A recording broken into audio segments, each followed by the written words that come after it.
What is going on, guys? T-Tizzle here, bringing you another YouTube video. In today's video, I'm going to be going over just how great the kilo is here in Call of Duty Black Ops 6 Zombies so that you guys can go ahead and use the most versatile gun in the game. Alright, let's go ahead and hop right into this one and go over what I believe to be one of the best assault rifles to use in the game, which is going to be the Kilo. This gun is easily shaping out to be one of my favorite assault rifles for many reasons. The main thing honestly just has to be just the feel of the weapon. There's something about me and just utilizing modern weapons that I really just like. And then on top of that, this gun is super powerful, very easy to control. It has little to no recoil, allowing you to optimize getting headshots, which is going to be very helpful whenever you're sitting here playing zombies, because the headshot multiplier for this gun is absolutely insane. You guys can see here, just obviously we just hopped into the map right here. The base damage headshot you're getting is about 111, and then while you are getting body shots, you're only going to be getting around 23. So whenever you're only getting body shots, this gun is going to be a little bit underwhelming. But as long as you are prioritizing getting headshots, which, like I was saying, is very easy to do because of how manageable the recoil is on this weapon, you are going to be shredding through zombies.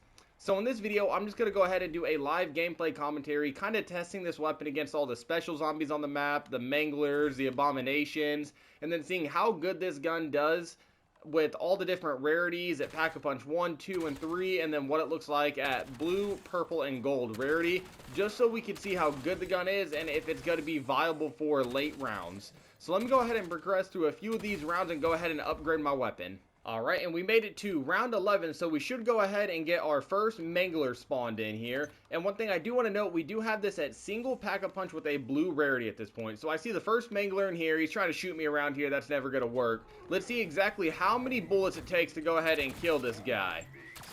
Alright, so going to go ahead and reload perfectly, and then focus on him only getting headshots.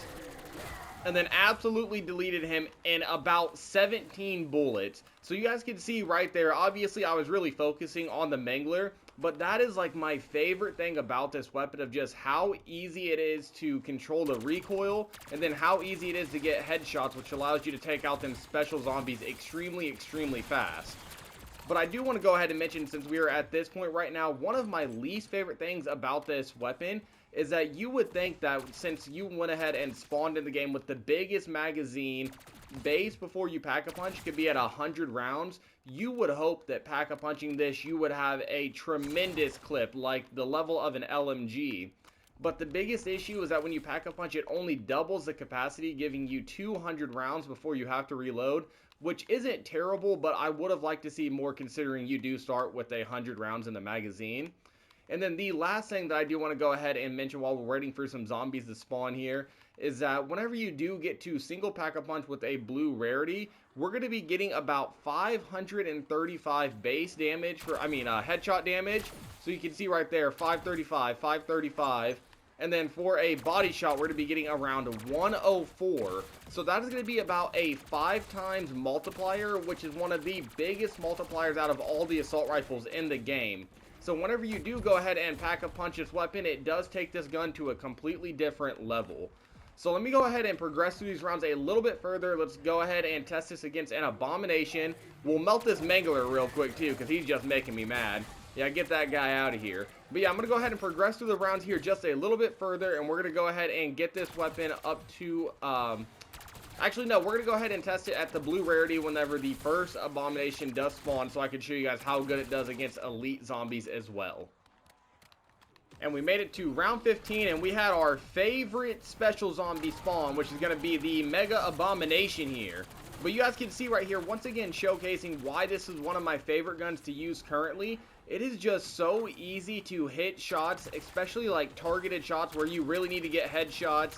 Just like it is against this guy, you really got him in a very certain spot. This gun makes that extremely easy, allowing you to do that at range while also keeping yourself safe so that you don't get like trapped or put in a bad position or anything. So I need to go ahead and get ammo here really quick, and we should be able to finish this guy off relatively easy. Let's go ahead and see if I can't find him real quick. Pop our beautiful field upgrade real quick. Stand up here. And then wait for him to go ahead and do his thing. And like that, we are just about finished with them. Of course, he has to do his little mad dash here. Got to wait for him to open his mouth, which is exactly why we do not like this guy. But you can see there, whenever he does go ahead and do his little taunt or have his mouth or eye open, whatever you want to call it, this gun is extremely good at taking him out very quickly because it's easy to hit those shots at range, allowing you to kind of pepper him up further away without putting your life at risk like it would be with a shotgun or an SMG. So now we're going to go ahead and progress through the rounds just a little bit further, and we're going to go ahead and get this gun to purple rarity and double pack-a-punched. Alright, and we did go ahead and make it to round 21, and we do currently have the weapon at the purple rarity at a double pack-a-punch level, and we should go ahead and get a mangler to spawn this round, and we should be able to see exactly how good this gun does at taking him out. So I don't remember now, but I think it was around like 17 bullets to take him out whenever we were at round 11. So got the gun reloaded here, and let's see exactly how quick we can get rid of him now. So obviously, once again, we took him out in 19 bullets, and this is purple rarity double pack-a-punch at round 21. So this is by far going to be one of your best options from an assault rifle standpoint on taking out these special zombies. You guys can also see here on screen, we are getting about 1,607 damage for every headshot we're getting. And then the body shot is going to be around, I think, 384 if you get a good shot on them.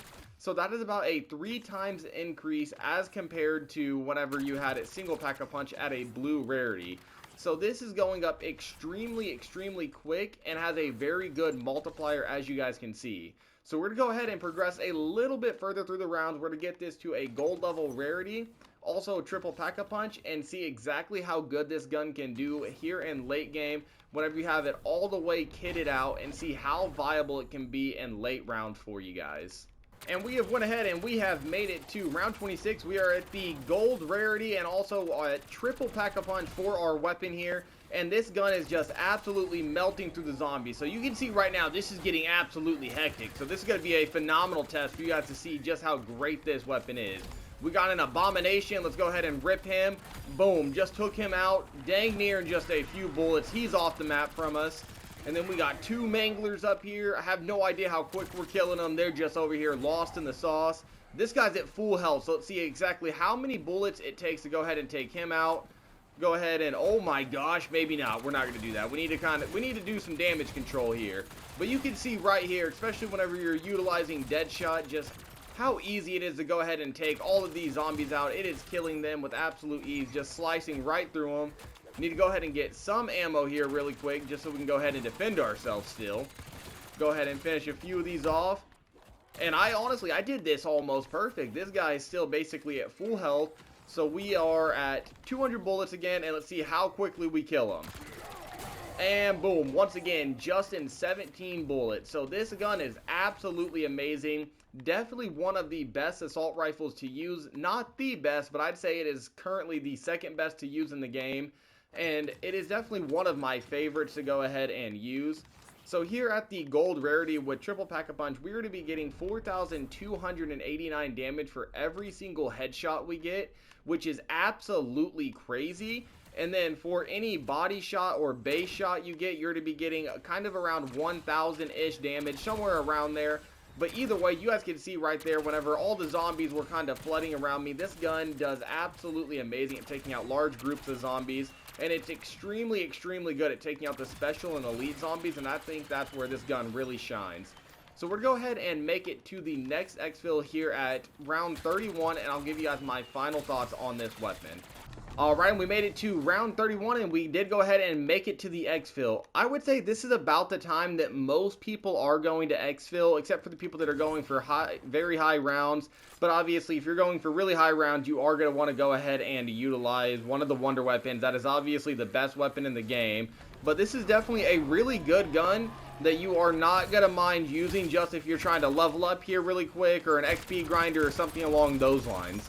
So my final thoughts on this weapon is it is probably the most versatile gun in the game. And what I mean by that is that it is just good in absolutely every situation. Like whether it be taking out large groups of zombies, taking out special zombies, taking out the elite zombies, anything along those lines, this gun is going to absolutely shine in. So it's going to be a Mr. Do-It-All type weapon for you. Kind of reminds me a lot of like the MCW back in Modern Warfare zombies. So you guys can see right here, we need to go ahead and try to complete this xfill. We're kind of being a little bit slow right now, so I need to lock it in here a little bit. Try to get a little bit of ammo. Don't even think I got any ammo. See if we can't finish this abomination here real quick. Because obviously, if we can't finish out the xfill, that means this gun is terrible. And I do not have a timer on my screen right now either, so I don't know how close it is. Hold up, did we make it? Okay, we made it. So yeah, like I was saying, my takeaways is it is one of the most versatile guns in the game. My only complaint at the end of the day is the fact that it doesn't have the largest magazine, considering you spawn in with a 100-round mag. But with just how quick the gun kills anyways, it's pretty manageable. So let me go ahead and show you guys the class setup I was using on this gun here right now. And this is going to be the class setup you see me using here on the Kilo. So obviously the optic is going to come down to personal preference. My favorite is going to be the Kepler Microflex, so just make sure you use whatever your guys' favorite is. For the muzzle, go ahead and throw on the monolithic suppressor. This is going to help with the overall control of the weapon and make it an absolute laser beam. Plus it also does drop more salvage. I know it doesn't say it in the pros up there, but I did a test. The suppressor as well, it took it away, but both suppressors, whether it be this one or the monolithic suppressor, is going to help the salvage drop rate. For the barrel, utilize the reinforced barrel because it is by far the most versatile barrel in the game. It's going to help with the overall damage output of the weapon. If you do want to increase the damage from a headshot standpoint, you can throw on the CHF barrel, but I feel like that takes away from what the gun is meant to be, which is going to be that extremely good handling and control, allowing you to hit shots at range very easily. For the underbarrel, throw on the Ranger foregrip to help with the recoil control as well. Obviously, for the magazine, throw on the biggest magazine possible. For the rear grip, you do want to use the commando grip to help with the overall mobility. It's going to make this gun feel a lot more like an SMG. For the stock, you want to use the infiltrator stock. This is going to help with your aim walking speed, allowing you to strafe around and kill zombies a lot easier. And then finally, for the fire mod, throw on the rapid fire to help you get shots down a lot quicker. But yeah, guys, that is going to go ahead and do it for the video. If you did find this video useful or entertaining, please let me know by dropping a like, leaving a comment down below, and hitting that subscribe button. And with that, I'll catch you guys all in the next one.